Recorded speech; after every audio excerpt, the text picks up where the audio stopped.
Hello friend, welcome back to Toyota Maintenance YouTube channel. Today in my shop I have a brand new vehicle to me. It's a new customer and this is 1986 Toyota 4Runner 4-wheel drive with approximately 190,000 miles on the clock. And this is absolute legend, I will say. So I would like to show you around to give you a little tour. This owner has two of them. One of them has a manual transmission, and as you can see, this one is automatic. Pretty unusual. I just got it in my shop. I just parked it and grabbed the camera. This customer used to work on in his own stuff, but he says here in our area he doesn't have all his tools, so I guess he came from elsewhere, but he realized and was shocked that I'm here. His friend told him about me and he brought his truck for some repairs, let's say maintenance. If you look here, everything looks very recent. I think I see new spark plugs. The wires seem to be fairly new, but I see immediately a huge problem. I will keep coming towards to it. You probably see it immediately too. Right, so we have these spreaders which are supposed to keep the wires from each other, and look at that. Look at this. Yep. I have to write it in the notes for him immediately.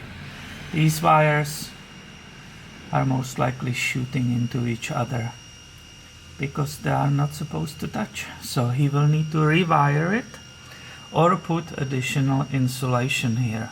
Well, good we found it.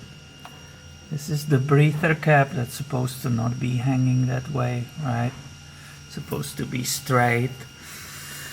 As I said, I just opened the hood, so this is all new for me. So I guess the heater in the cabin, don't expect it will give you any heat, because that has some kind of delete kit, which means it's just not there. Very interesting.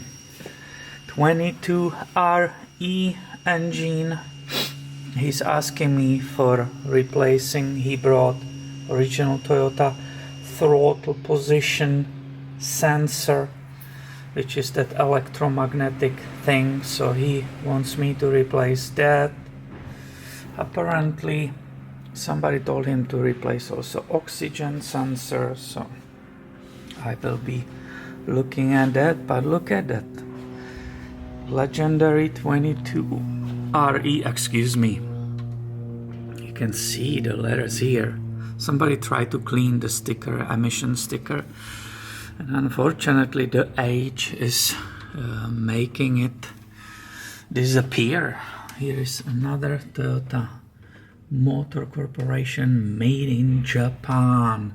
So I know you love these things, guys, like me, and I knew you wanna check this out with me. So here, yeah, the springs, everything seems to be fine. Yep, that's the throttle. This is not missing, so I will say that's okay. Hopefully I can replace this for him. We will see. We shall see. Here we have brake fluid. That exhaust looks pretty cool. Let's go. That's probably enough around here.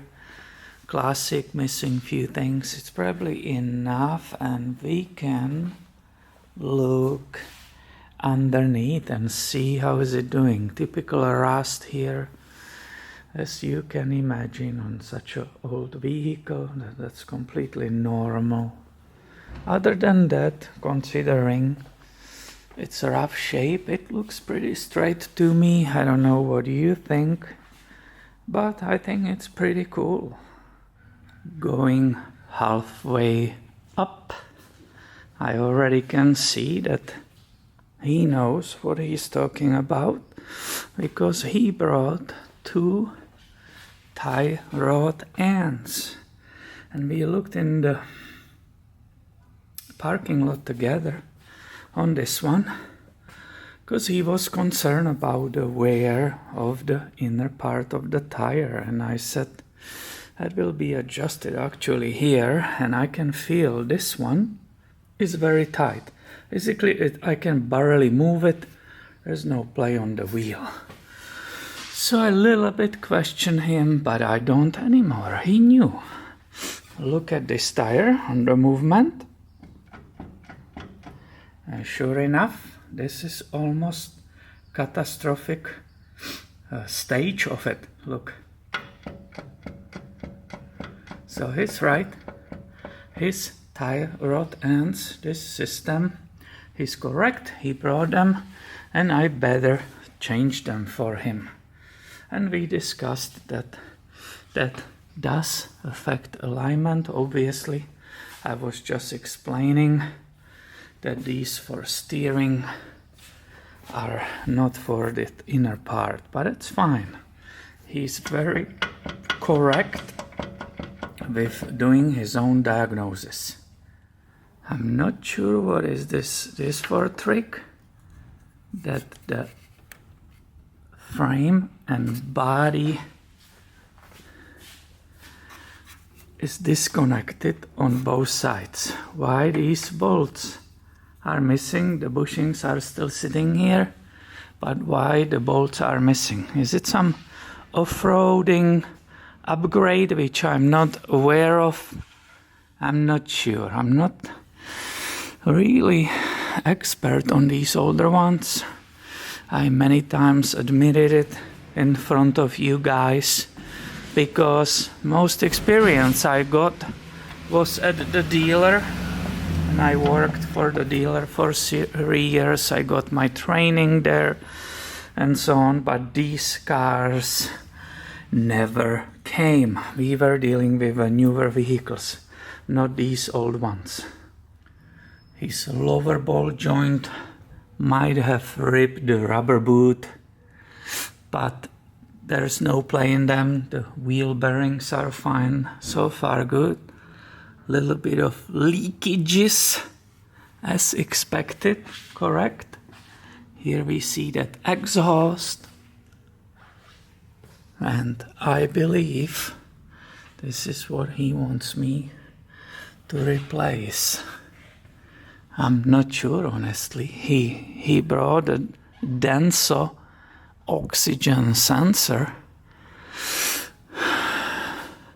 He has even a replacement, these studs. And I guess that's what he wants done. The one wire which is here, I really don't know what is this. The wire was touching exhaust, so that's already a problem. I will see what's going on with this one, but I'm assuming that's what he wants done. As I said, he owns 2 of these puppies. One he's building as a rock crawling machine. Transmission mount seems to be fine. Here you see those torsion bars.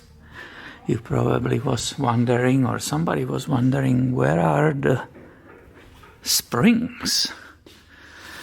But there are only shocks here, because this has a torsion bars. And they're right here. They can be adjusted by these bolts. That's adjustment. Oh yeah, you see the top of it right there. See that? Right here. So yeah, how often somebody shows you under vehicle like this, correct? Typical rock stuck in those shields. That's so funny. Somehow they get wedged there and they don't want to leave. Here is that leveling valve which sometimes leaks and then nobody sells it. But this one is not leaking. The rear shocks Well, I was going to say they are good. No, do you see this one? Compare them. A very tiny bit of oil residue and the dust. Very tiny bit. Well, different here. This shock, despite the fact the color, the paint might look relatively new, it's starting, the left one, the driver's side, starting leaking a little bit too much. Here is that custom exhaust. It has that typical 22RE modified exhaust sound. Maybe before we will let it go, or I will finish the video, maybe we should start it up so everybody can hear it. Here the business as usual. Most of you always scream at me, check the breather, check the breather. So this one is correctly loose and in functioning order. Drum brakes in the back, nice beefy tire. This one we saw in parking lot immediately that it's low, slightly low, not empty. And he said he checked a thread and he said I cannot find any screw, nail or cut. So look, you are helping me to check for him. We are doing it together and I agree, he did a good job of looking. This will be only rock or something. And I was telling him maybe, just maybe, the rim is hit. Uh-oh, what is here? What is here? Uh-huh. Look at you guys. You have a good eye, that's a nail. So now we know why it's leaking. I will make a mark on outside of the tire for him, right here, so he can deal with it later. Let's grab this paint thing. Obviously, if I make it here, it will wear off. But if we do mark for him with a white paint, now he will find the nail very quickly. I always like to do something extra for people if I can. And I can. I said, hey, I never saw your truck, so I don't promise. He also brought it in afternoon. I don't promise. Everything will be done. We will see. It is what it is. So he was treating rust here, I bet you, with anti-rust stuff. This is okay. That's just a surface. Nothing seems to be really bad through.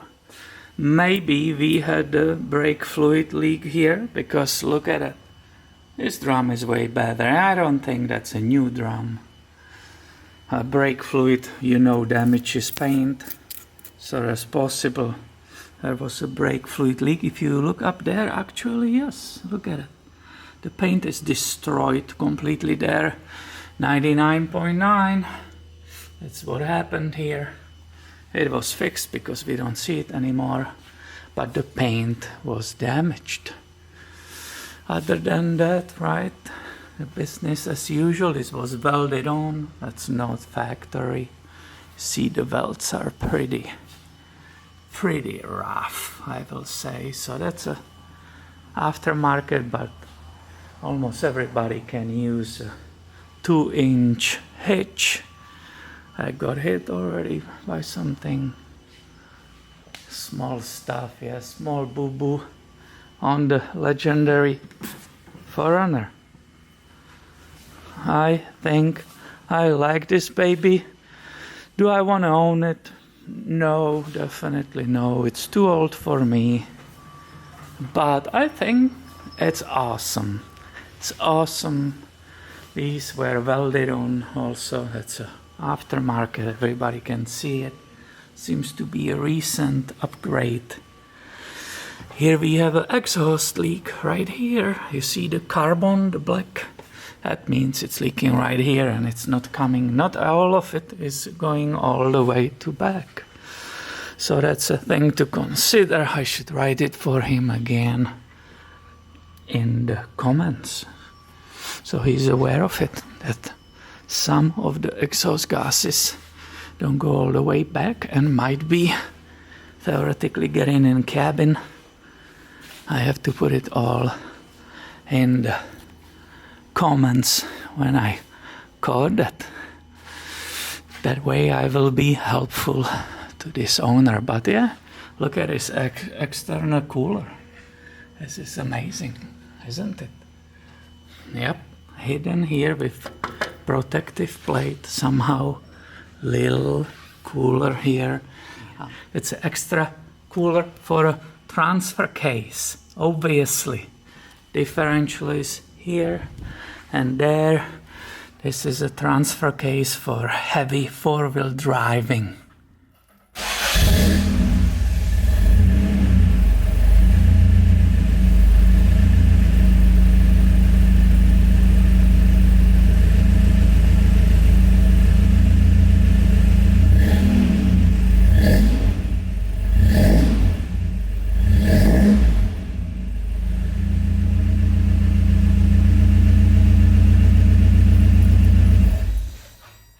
I hope everybody enjoyed a tour of this track, and please be subscribed. I have way more coming.